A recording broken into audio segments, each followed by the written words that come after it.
So students, आगे हमारे पास question number 6 आ जाएगा, जो आपका जे एडवांस 2014 में पूछा गया है। क्या कह रहा है देखिए, 6 कार्ड्स हैं हमारे पास और 6 एनवेल्प्स हैं। तो उनको नंबर किया गया है 1 2 3 4 5 6 and cards to be placed in their envelopes so that each envelopes contains exactly one card and the no card is placed in envelope bearing the same number। देखिए क्या कह रहा है। मान लीजिए हमारे पास कुछ कार्ड्स हैं, 6 कार्ड्स हैं, ठीक है।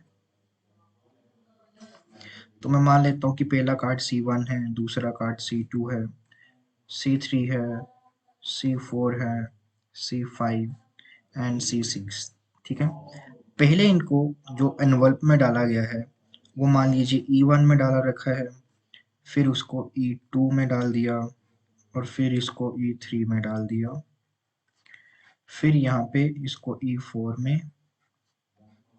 अब मतलब कि इनको E5 एनवेल्प में डाल दिया। अब वो कह रहा है कि इनको एनवेल्प में डाला, फिर बाद में निकाल लिया।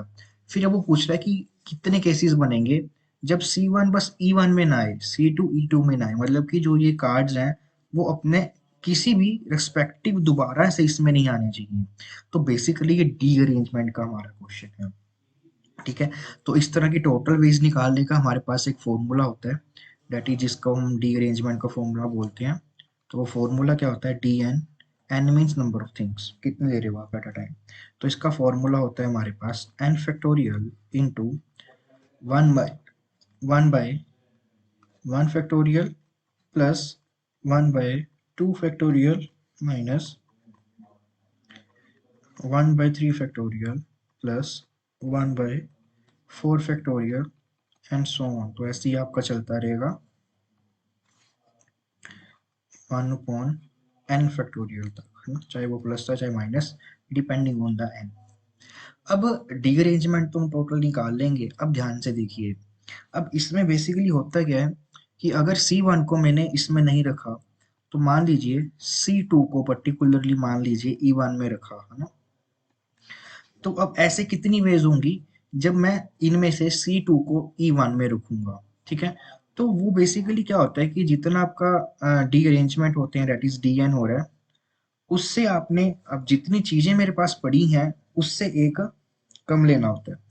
डेट इज अगर n है तो n-1, तो वो वेज आ जाएंगे जब C2 E1 में पड़ा होगा, तो एक कम से उसको डिवाइड कर देते हैं। तो अब देखिए, उसने एक तो ये पूछा है कि no card is placed in the node bearing the same number and moreover the number one is always placed in the envelope C2। मतलब कि जो कार्ड है मेरे पास C1 वो E2 में होना चाहिए हमेशा ही। तो क्या करिए आप, टोटल में से जितनी भी थिंग्स हैं उससे एक कम के लिए इसको हम क्या कर देंगे, डिवाइड कर देंगे। तो देखिए यहाँ पे सबसे पहले हम D6 को कैलकुलेट करेंगे। तो वो हमारे पास आ जाएगा 6 factorial 1-1/1 factorial plus 1/2 factorial 1-3 factorial plus 1/4 factorial minus 1/5 factorial and plus 1/6 factorial.